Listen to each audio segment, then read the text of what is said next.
नमस्कार. श्रीदेवी किचन प्रतिभास रेसिपीमध्ये मनापासून स्वागत आहे. आज आपण पाहणार आहोत गावरान पद्धतीने शेवग्याच्या शेंगांची रस्सा भाजी. एखाद वेळेस आपण वाटण करून जरी भाजी बनवली तर मसाले वेगळं, पाणी वेगळं असं होतं, अगदी मिळून येत नाही. तर आज आपण इथे दाटसर आणि अशी मिळून येणारी रस्सा भाजी बनवतो आहे. भाकरीसोबत कुस्करून खा, चपाती, भातासोबत, कशासोबतही, शिवाय घरच्याच साहित्यात. चला तर मग सुरुवात करूया. इथे मी एक 5 ते 6 एवढ्या शेवग्याच्या शेंगा घेतल्या आहेत. वजनी म्हणाल तर एक पाव किलो एवढ्या या शेवग्याच्या शेंगा आहेत. तर तुम्ही पाहू शकता हिरव्यागार आणि ताज्या अशा ह्या शेंगा आहेत. जास्त अशा सुकलेल्याही नाहीत किंवा अगदीच 2 दिवसाआधी तोडून आणलेल्या अशाही नाही आहेत. तर शेंगा बाजारातूनच 2 तुकड्यांमध्ये करून देतात. तर आता घरी येऊन आपण एक शेंगाची साल काढताना 1.5 ते 2 इंचाचे तुकडे करायचे. तर हे पहा 2 ते 2.5 इंचाचे तुकडे केले का मग यातील गरही चांगला खाता येतो. तर दुसऱ्या शेंगचा जो तुकडा आहे तो लावूनच एकसारखे असे तुकडे करायचे. तर हे पहा जास्त मोठाही नाही किंवा लहानही नाही. मग एकसारखे असे तुकडे होतात. त्यानंतर थोडंसं असा जीव ठेवायचा आणि मग अशी ही सर्व साल काढून घ्यायची आणि एवढी साल अशी राहू द्यायची. तर हे पहा म्हणजे यात मसालाही मग चांगला मुरतो. तर त्याच पद्धतीने अशी शेंगाची साल काढताना असा कट करून घेतल्यानंतर थोडासा असा शेंगला जीव ठेवायचा आणि मग हाताने ही साल अशी ओढून घ्यायची. तर या पद्धतीने मी शेंगाची साल ओढून काढून घेतली आणि आता जी राहिलेली तुकड्यांची साल आहे तर ती अशी काढून घेऊयात. तर आधी तुकडे करून घेतले आणि त्यानंतर आता जे ही साल आहे ती ओढून घेऊयात. तर सर्व शेंगाची साल अशी मी काढून घेतली आणि थोडंसं एका बाजूने शेंगला साल तशीच ठेवली. तर हे पहा सर्व बाजूने काढली आणि एका बाजूने अगदी थोडीशी अशी साल ठेवली म्हणजे यात मसालाही चांगला मुरतो आणि गर बाहेर येत नाही. तर या पद्धतीने असं सर्व शेंगांची मी इथे साल काढून घेतली. 1, 2 ते 2.5 इंचाचे तुकडे करायचे, 1.5 ते 2 इंचाची म्हणजे शेंगातला गरही मग बाहेर येत नाही. बरोबर असा खाता येतो. शेंग जास्त जाडही घ्यायची नाही किंवा बारीकही नाही. त्यानंतर आता वाटण्यासाठीचे मसाले पाहूयात. 2 मध्यम ते मोठ्या आकाराचे कांदे उभे पातळ चिरून घेतले. यासोबतच किसून घेतलेले अर्धी वाटी सुके खोबरे, 1.5 ते 2 चमचा एवढे धने, अर्धा ते पाऊण चमचा जिरे, 1.5 ते 2 चमचा एवढी फुटाण्याची डाळ किंवा डाळवं, 10 ते 15 लसण पाकळ्या, पाऊण इंच आल्याचा तुकडा, पाऊण ते 1 इंच एवढे आल्याचं असं तुकड्यांमध्ये करून घेतले. यासोबतच मुठभर अशी कोथिंबीर, 1 तमालपत्र. लसूण थोडासा जास्तच घ्यायचा. मोठ्या पाकळ्या म्हणून मी 10 ते 15 घेतल्या. लहान असतील तर तुम्ही 15 ते 20 लसूण पाकळ्या घेऊ शकता. आता पावडर मसाल्यांमध्ये घेतली आहे अर्धा ते पाऊण चमचा एवढी हळद. यासोबतच 1 ते 1.5 चमचा एवढी लाल मिरची पावडर, 1 चमचा एवढा कांदा लसूण मसाला आणि अर्धा ते पाऊण चमचा गरम मसाला. तुम्ही धने पावडरही घेऊ शकता, पण आपण इथे अख्खे धने घेतले आहेत आणि कांदा लसूण मसाल्यामध्येही धने असतातच, म्हणून इथे मी धने पावडर नाही घेतला. किंवा तुम्ही साठवणीचा मसालाही घेऊ शकता कांदा लसूण मसाल्याऐवजी. तर आता गॅसवर टोप ठेवून घेतला. इथे पोहे खाण्याचे 3-4 चमचा एवढे तेल घातले आणि यातच घालूया एक 4 ते 5 लसण पाकळ्या ठेचलेल्या. अख्ख्या अशाच आहेत, फक्त ओबड-धोबड ठेचून घ्यायचं. लसूण थोडासा रंग बदलायला लागला की यात अर्धा ते पाव चमचा एवढी हळद घालूयात आणि अर्धा ते पाव चमचा एवढे मीठ घालूयात.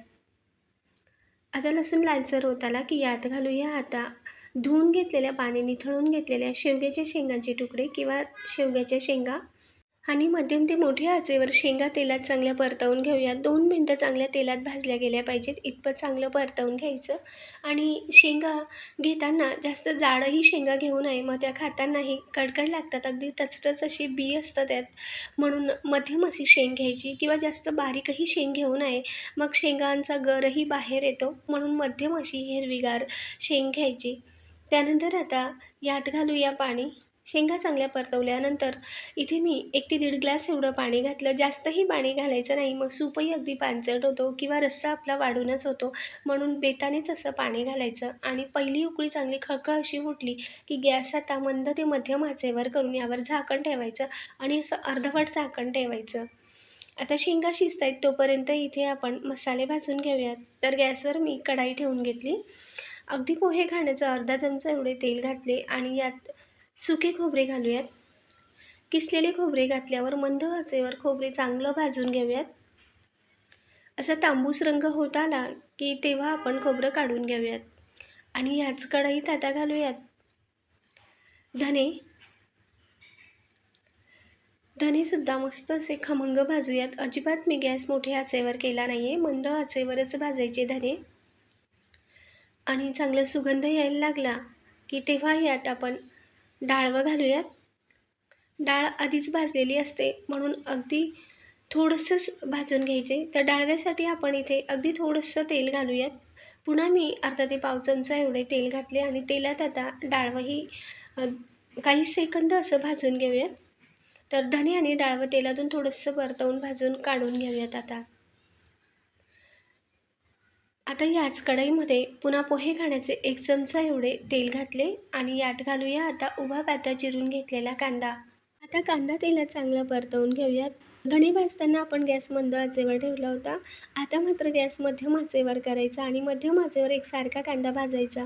एखाद वेळेस आपण काय करतो, कांदा भाजायला टाकला की दुसरी काम करायला लागतो, म्हणजे कांदा तोपर्यंत भाजला जातो. भाजतो हे खरं आहे, पण एका बाजूनेच कांदा खूप जास्त काळा होतो आणि दुसऱ्या बाजूने तसाच राहतो. तसं न करता कांदा भाजेपर्यंत एकसारखं उलटपालट करत राहायचं, म्हणजे एकसारखा कांदा भाजला जातो. एका बाजूने अजिबात काळा होत नाही. तर तांबूसपेक्षा थोडासा जास्त असा मी कांदा लालसर भाजून काढून घेतला आणि एका वेगळ्या प्लेटमध्ये कांदा काढला आणि वेगळ्या प्लेटमध्ये कोरडे मसाले. तर कोरडे मसाले थंड झाल्यानंतर मिक्सरला आधी आपण कोरडे मसाले वाटून घेऊयात आणि यातच घालूया आता आले आणि लसूण. पाणी न घालता हे आधी कोरडं फिरवून घ्यायचं. कोरडे मसाले असे वेगळ्या प्लेटमध्ये काढून आधी वाटून घेतले तर मग एकसारखं वाटण तयार होतं, अगदी जाड बारीक राहत नाही. आणि त्यानंतर आता थंड झालेला कांदाही यात घालूयात आणि यावरच घालूयात देठासहित अर्धी मूठ एवढी कोथिंबीर आणि पाणी घालून वाटण आपण बारीक असं तयार करून घेऊयात. तर वाटण आपलं तयार आहे. तर वाटण वाटताना यात जास्त पाणी घालूनही वाटायचं नाही, तर अगदी मध्यम असं पाणी घालायचं आणि अशी घट्टसरच हे वाटण ठेवायचं, नाहीतर मग वाटण परतवताना अजून जास्त वेळ लागतो. तर आता शेंगांकडे वळूया. तर मंद आचेवर अर्धवट झाकण ठेवून आपल्या शेंगाही शिजत होत्या. तर शेंगा आपल्याला जास्त गाळ करायचा नाही किंवा अगदी पूर्ण शिजवायच्या नाही. तर हे पहा, इतपतच शेंगा शिजायच्या. अवघ्या 70 ते 65% एवढेच शेंग शिजवायची, म्हणजे यात मसालाही चांगला मुरतो आणि गरही मग बाहेर येत नाही. आणि हे पहा, सूपही अगदी घट्टसर दाटसर असं आहे, अगदी पांचट नाही. हवा तेवढा सूप आहे. लहान मुलांनासुद्धा हा सूप प्यायला देऊ शकता. खूप छान असा हा सूपही लागतो. त्यानंतर आता फोडणीसाठी ज्या कढईत मी मसाले भाजून घेतले होते त्यातच तेल घातले. तेल गरम झाल्यावर एक तमालपत्र आणि आता वाटण घालून घेऊयात. वाटण तेलात चांगलं हे परतवून घेऊयात. वाटणाचा रंग बदलेपर्यंत वाटण चांगलं परतवायचं. 1-2 मिनटं वाटण असं परतवून घेतल्यानंतर आता रंग बदलला आहे, प्रमाणही थोडं कमी झालं की यात तेव्हा पावडर मसाले घालूयात. तिखटाचं प्रमाण तुमच्या आवडीनुसार कमी अधिक करू शकता. आता इथे मी कांदा लसूण मसाला, गरम मसाला, हळद पावडर, लाल मिरची पावडर घातली आणि या पावडर मसाल्यांवरच शेंगांचा सूप घातला, म्हणजे मसालेही मग करपणार नाही, चांगले शिजतील. आणि एकसारखं आता हे मिक्स करून घेऊयात. मंद ते मध्यम आचेवर चांगलं हे परतवून घेतलं. अगदी वाटणाचा रंग बदलेपर्यंत आणि वाटणाचं प्रमाण कमी होईपर्यंत चांगलंच हे परतवून घेतलं आणि यात आता एक लहान आकाराच्या टोमॅटोच्या फोडी घातल्या आणि टोमॅटोसुद्धा चांगला यात परतवून घेऊयात. कढईने असं तेल सुटायला लागलं, तेल वेगळं व्हायला लागलं की तेव्हा यात शेंगा घालूयात. तर सूपसहितच सर्व शेंगा यात घातल्या आणि एकदा सगळं हे मिक्स करून घेऊयात. मध्यम आचेवर सगळं हे मिक्स करून घेतलं. त्यानंतर आता आपल्याला जेवढा रस्सा हवा आहे तेवढं पाणी घालून वाढवून घेऊयात. तर कोमट पाणी घालून शेंगांचा रस्सा असा एकसारखा करून घेतला. जेवढा हवा होता तेवढा वाढवून घेतला. तळापासून एकदा हलवून घेऊयात. सगळं हे मिक्स करून घेतलं. तर इतपत अशी मी दाटसर रस्सा ठेवला आहे. खूप जास्त पातळही करायचं नाही. शेंगा आपल्या आधीच शिजल्या आहेत. आता पहिली उकळी फुटली की चवीनुसार मीठ घालूयात. इथे मीठ मात्र अंदाजाने आणि बेताने घाला. आपण आधीही शेंगा शिजायला थोडं मीठ वापरलं होतं, म्हणून अंदाजाने मीठ घाला. मीठ घातल्यावर एकदा पुन्हा मिक्स करून घेऊयात. तळापासून एकदा हलवून घेतलं आणि आता खळखळ अशी उकळी आली की गॅस मंद आचेवर करून मी झाकण ठेवून घेतलं होतं आणि मंद आचेवर मी अगदी 5-6 मिनटंच हा रस्सा चांगलं उकळून घेतलं, चांगल्या शेंगा शिजवून घेतल्या आणि एक 5 ते 6 मिनिटानंतर आता झाकण काढून घेतलं. गॅस अगदी मंद आचेवर होता आणि शेंगा आपल्या बरोबर अशा शिजल्या आहेत.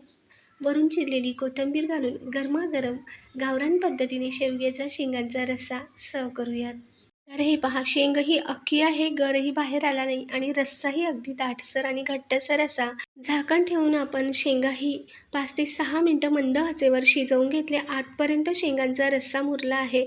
हा गरही शेंगातील खायला अगदी चविष्ट असा लागतोच आणि रस्साही चपातीसोबत, भातासोबत तर छान लागतोच, पण गावरान रस्सा भाकरीसोबत कुस्करून खाण्यासाठी मस्त लागतो. लाईक, शेअर, सबस्क्राईब करा. कमेंटद्वारेही सांगा. नवीन रेसिपीसोबत भेटूया. धन्यवाद.